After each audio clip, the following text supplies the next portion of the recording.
जौहरी सागर के पास शराब ठेके में चोरी के 2 आरोपी रेलवे स्टेशन के पास से गिरफ्तार। कोतवाली पुलिस ने की कार्यवाही।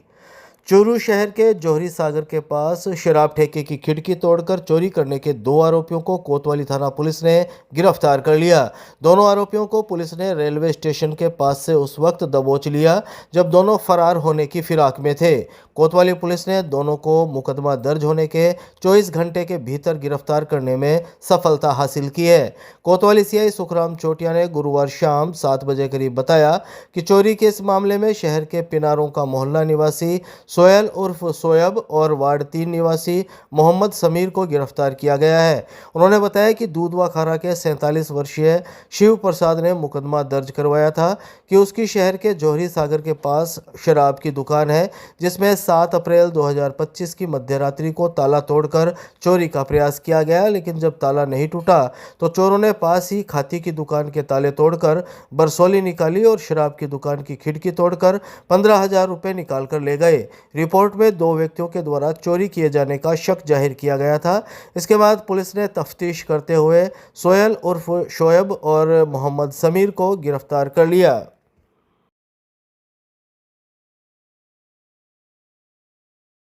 सादुलपुर विधायक मनोज न्यांगली की मां को इलाज नहीं मिलने का मामला। विधायक ने कहा, राजस्थान के 497 करोड़ रुपए अस्पतालों के बकाया, इसलिए नहीं हो पा रहा लोगों का इलाज।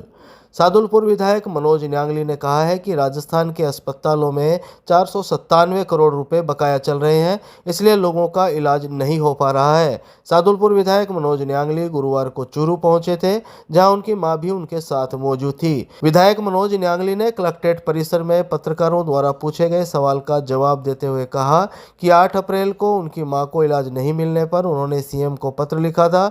उन्होंने कहा कि इशू यह नहीं था कि उनकी मां का इलाज नहीं हुआ, बल्कि राजस्थान में अस्पतालों का भुगतान बकाया होने की वजह से ना तो इलाज मिल रहा है और ना ही दवाइयां। उन्होंने कहा कि अस्पताल के स्टाफ ने उन्हें भी गोलमाल जवाब दिया था कि साइट नहीं चल रही, जबकि साइट चल रही थी, लेकिन भुगतान नहीं होने की वजह से उन्होंने गोलमाल जवाब दिया।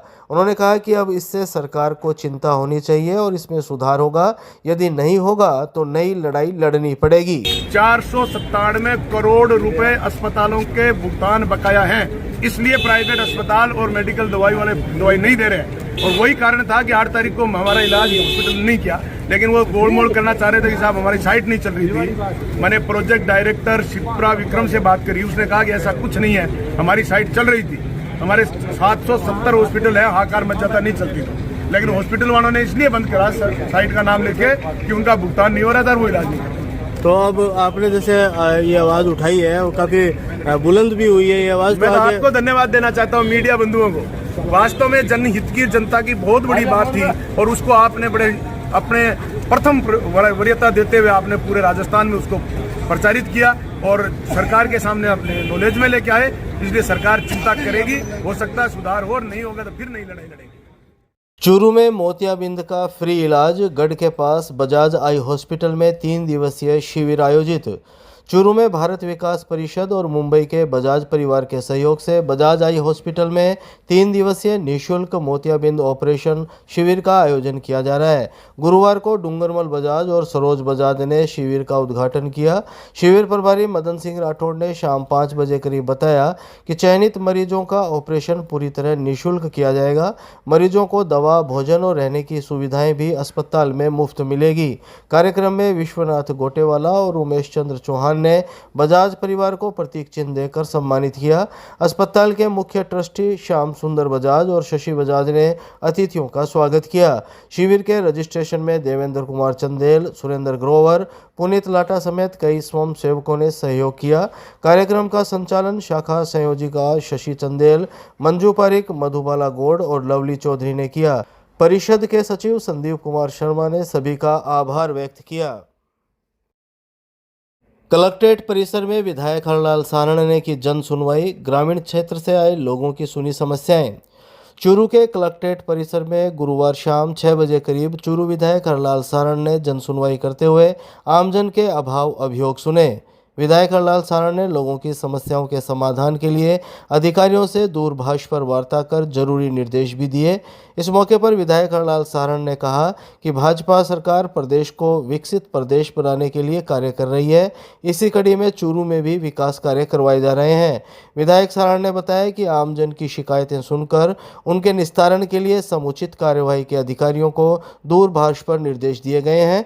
इस मौके पर ग्रामीणों ने बिजली, पानी, परिसीमन, सड़क, ग्रामीण विकास, राजस्व विभाग से संबंधित परिवेदनाओं हेतु प्रार्थना पत्र भी प्रस्तुत किए, जिनका सुनवाई करते हुए विधायक हरलाल सारण ने संबंधित अधिकारियों से दूरभाष पर वार्ता की। उन्होंने समस्या समाधान का ग्रामीणों को आश्वासन दिया।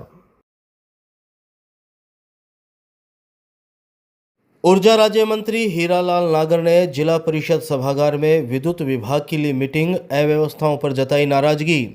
प्रदेश के ऊर्जा राज्य मंत्री हीरालाल नागर ने गुरुवार को चूरू जिला परिषद सभागार में डिस्कॉम अधिकारियों की बैठक में विभागीय योजनाओं पर चर्चा करते हुए विस्तृत निर्देश दिए। बैठक के दौरान चूरू विधायक हरलाल सारण, सादुलपुर विधायक मनोज न्यांगली, सुजानगढ़ विधायक मनोज मेघवाल, रतनगढ़ विधायक पूसाराम गोदारा, पूर्व मंत्री राजकुमार रेणवा, पूर्व विधायक अभिनेश महर्षि सहित जनप्रतिनिधि व डिस्कॉम के अधिकारी मौजूद रहे। मीटिंग में ऊर्जा मंत्री नागर ने जिले में विद्युत तंत्र से संबंधित व्यवस्था को लेकर नाराजगी जताई। उन्होंने विद्युत विभाग के अधिकारियों को फटकार लगाते हुए कहा कि वे अब तक 3 जिलों में मीटिंग ले चुके हैं, लेकिन सबसे ज्यादा समस्याएं चूरू में मिली है। उन्होंने कहा कि एमएलए लेड से स्वीकृत कार्यों में कोताही बरतने वाले कॉन्ट्रैक्टर के खिलाफ कार्रवाई करते हुए उन्हें ब्लैकलिस्टेड किया जाए। जनप्रतिनिधियों की समस्या का समाधान न करने पर उन्होंने एससी तक के खिलाफ कार्यवाही करने की बात कह दी। उन्होंने कहा कि यदि एससी कार्य नहीं कर रहा है तो उसके खिलाफ भी कार्रवाई की जाए। उन्होंने कहा कि प्रदेश की भजनलाल सरकार 2027 तक राजस्थान को ऊर्जा क्षेत्र में सरप्लस स्टेट बनाने के लिए संकल्पित है। उन्होंने अधिकारियों को निर्देशित करते हुए कहा कि आरडीएसएस योजना अंतर्गत चल रहे विद्युत संबंधी कार्य समयबद्ध ढंग से पूरे किया जाएं।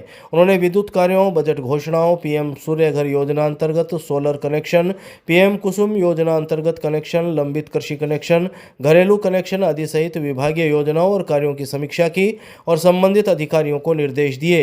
इस दौरान जनप्रतिनिधियों ने क्षेत्र की विद्युत समस्याओं और आवश्यकताओं से अवगत करवाया, जिस पर मंत्री नागर ने अधिकारियों को आवश्यक कार्रवाई के निर्देश दिए। जनप्रतिनिधियों की जो समस्याएं हैं निश्चित रूप से वो हम समाधान करेंगे और चूरू में जो भी जनप्रतिनिधियों के सुझाव आए हैं उनको क्रियान्वित करने के लिए मैंने अधिकारियों को निर्देश दिए, चाहे वो जीएसएस की स्वीकृति हो, पेंडिंग कनेक्शन हो या फिर ऐसे काम जो जनप्रतिनिधि अपने विधायकों से दे करके स्वीकृत कराते हैं उनमें कोताही बरत रहे हैं तो ऐसे कॉन्ट्रैक्टरों के खिलाफ कार्रवाई करने के निर्देश दिए। देखिए, पूरी मीटिंग को लेने के बाद मैंने देखा है कि यहाँ की अधिकतर क्षेत्रों में पिछले 5 साल में ट्रांसमिशन का काम नहीं हुआ, नए जीएसएस नहीं बने और न 33 केवी के वितरण में हमारे जीएसएस बने, जिसकी वजह से सारा सिस्टम ओवरलोड है। हमने हमारी सरकार आने के बाद में काफ़ी जीएसएस नए सैंक्शन किए हैं, ऑपरेशन किए हैं, क्षमता बढ़ाई है, चाहे वो 33 केवी का 11 का हो या फिर 132 का हो या 220 हो, इन सब की हम क्षमता बढ़ा रहे हैं। हम नए जीएसएस स्वीकृत करके उनको चालू करने का प्रयास कर रहे हैं। तो वो कमियां थी पिछले 5 साल की, अभी 1 साल 1.5 साल हुआ है, उसमें हमने स्वीकृतियां भी जारी करी है, कई जीएसएस नए बनाए भी हैं, लेकिन उन सबको धरातल पर उतारेंगे तो आने वाले समय में मैं समझता हूँ कोई समस्या नहीं रहेगी। इसके लिए हम प्रयास करते हैं। सर, एससी के खिलाफ कोई कार्रवाई करेंगे जैसा आपने मीटिंग में कहा था? नहीं, अगर कोई दोषी पाए जाएंगे तो कार्रवाई होती है, वो सिस्टम में हमारा। गांव पुनरास में युवक पर कुल्हाड़ी से वार कर किया घायल, जिला अस्पताल में इलाज जारी। चूरू जिले के तारानगर थाना क्षेत्र के गांव पुनरास में गुरुवार को 3 युवकों द्वारा घर में घुसकर एक 20 वर्षीय युवक पर कुल्हाड़ी से हमला करने का मामला सामने आया है। हमले के बाद तीनों युवक एक बाइक पर बैठकर फरार हो गए। गंभीर हालत में घायल युवक को चूरू के राजकीय भरतिया जिला अस्पताल लाया गया, जहां मौजूद डॉक्टर और नर्सिंग स्टाफ ने घायल का इलाज शुरू किया। इमरजेंसी स्टाफ ने घटना को लेकर अस्पताल चौकी पुलिस को सूचना दी। अस्पताल चौकी पुलिस से शाम 4 बजे करीब मिली जानकारी के मुताबिक घायल युवक के परिजनों ने बताया कि पुनरास निवासी 20 वर्षीय विकास गुरुवार को अपने घर में मोबाइल पर बात कर रहा था। तभी गांव का रोहतास, नरेश और राजूराम आए। नरेश और राजूराम तो विकास से बात करने लगे, तभी रोहतास ने पीछे से आकर विकास पर कुल्हाड़ी से हमला कर दिया। हमले के बाद विकास लहूलुहान हालत में जमीन पर गिर गया। वहीं हमला करने वाले तीनों युवक बाइक पर बैठकर फरार हो गए। हादसे की सूचना परिजनों ने तारानगर पुलिस को भी दी है। फिलहाल पुलिस हमला करने वाले तीनों युवकों की तलाश कर रही है और घायल युवक का अस्पताल में इलाज चल रहा है।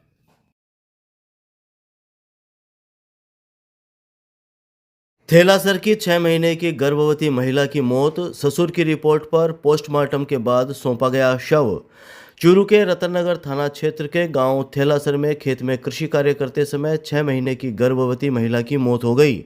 रतननगर पुलिस ने मृतका के ससुर की रिपोर्ट के बाद गुरुवार को शव का पोस्टमार्टम करवा शव परिजनों के सुपुर्द कर दिया है।